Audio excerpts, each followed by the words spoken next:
Hi, I'm David Richmond. I'm Chris Gummerson. We're Glamour the Kill and you're watching Kerrang podcast. Hello, welcome to the Kerrang podcast. Tell us about your new album, The Summoning, which is coming out on January the 23rd. Well, yeah, it's our first full release, so we're all obviously really excited. Just excited because so many of the fans have been looking forward to it and stuff. It's just, I don't know, really, it's just... This is like, we feel that this is like really our chance to make like a stamp on things, because the EP was kind of just something to get some music out there, and then obviously since then we've been pretty much relentlessly touring since that came out, making sure that like everyone who wants to see us and has read anything about us in the media has a chance to see us. So that's why it's taken so long to go from the EP to the full-length album, and obviously like we wanted to make it the best thing possible, so that's why it's taken so long to work on and record. But yeah, we're all really excited about it because it's kind of like the next chapter in the Glamour of the Kill history. So yeah. I mean, do you think the album would sound any different if you hadn't had spent 2 years sort of gigging all the time?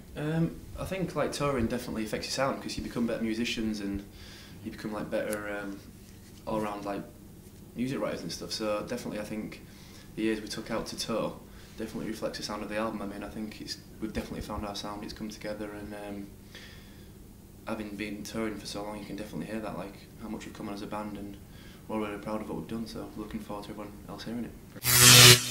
Tell us about the title track, The Summoning. You know, it's quite a grand title for a debut album. Can you tell us more about that?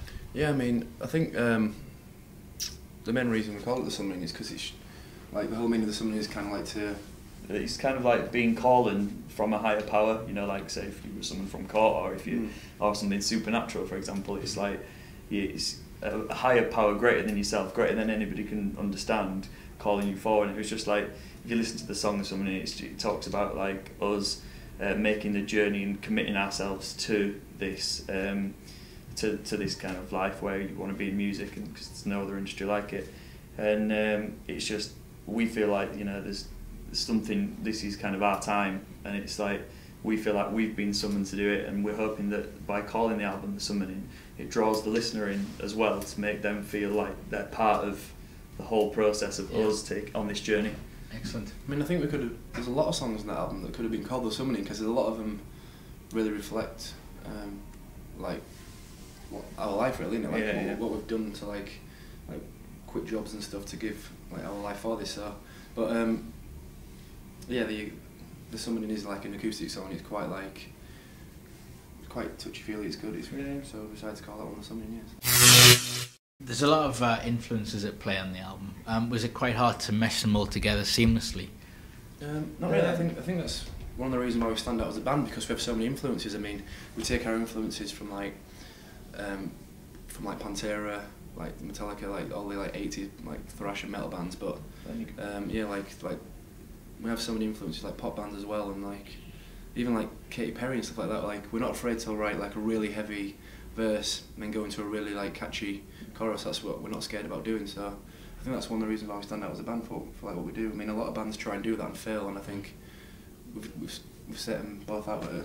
I think what we do when we write music is just like we all stand there in the rehearsal studios. I mean, someone's usually got some kind of idea and that starts the ball rolling, but we just do what feels natural. We don't like, you know, say that this has got to be the influence of this band and this has got to go in there. It's just like if we fucking play it and it sounds ace, then it's going to go down. So it's whatever feels right. There's no kind of like moulding into certain categories or anything like that. So when we, like Dave said, you can be listening to something that's like pop as fuck, and then the next minute it can be badass and brutal. So you know, it's whatever comes naturally.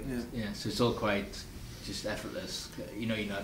Yeah. Not trying to be something we're not. We're just doing what. I think it's just because, like I said before, like, we've all got so many influences. It all just kind of slots in like bum bum bum bum bum. So it kind of is effortless. Yeah. So like we've been brought up on like stuff like metal and things like that, but then also like families who, you know, like our parents are into like country and western music and stuff like that. So you get like Gloria Estefan and stuff, and Garth Brooks playing at your house, and you've got some.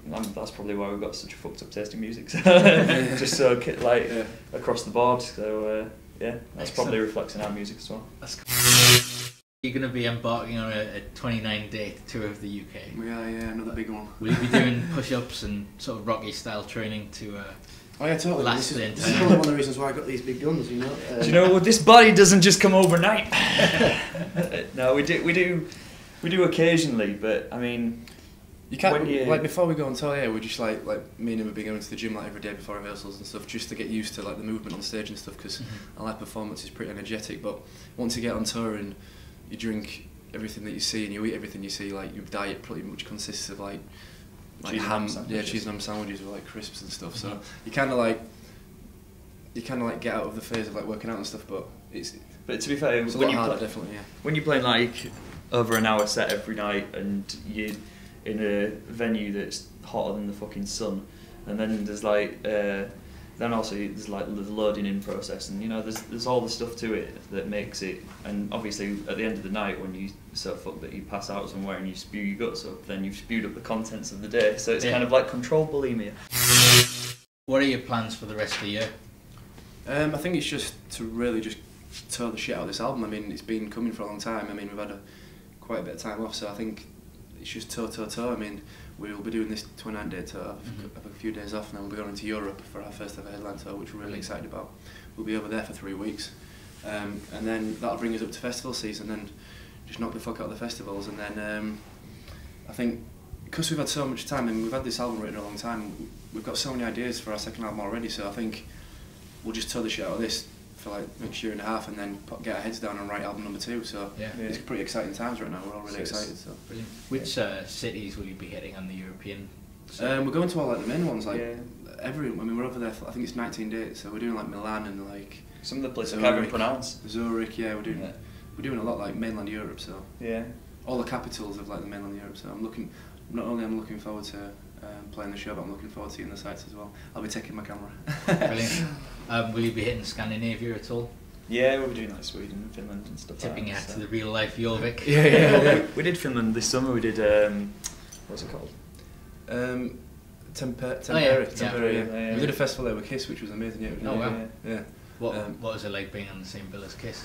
It was mental because we're actually on the second stage, and then it was the day before, wasn't it? The day before on the flight over, we got an email saying you've been moved to the main stage. And we were just like, not too shabby. It's awesome, so, really cool.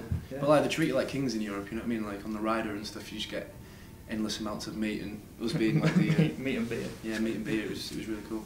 Yeah, it's a diet fit for a rock band. Well, best of luck with the tour and the album's release. We'll see you at one of the UK festivals in the summer. Thank you very much. Thanks very much. Thanks for having us. Cheers. Correct.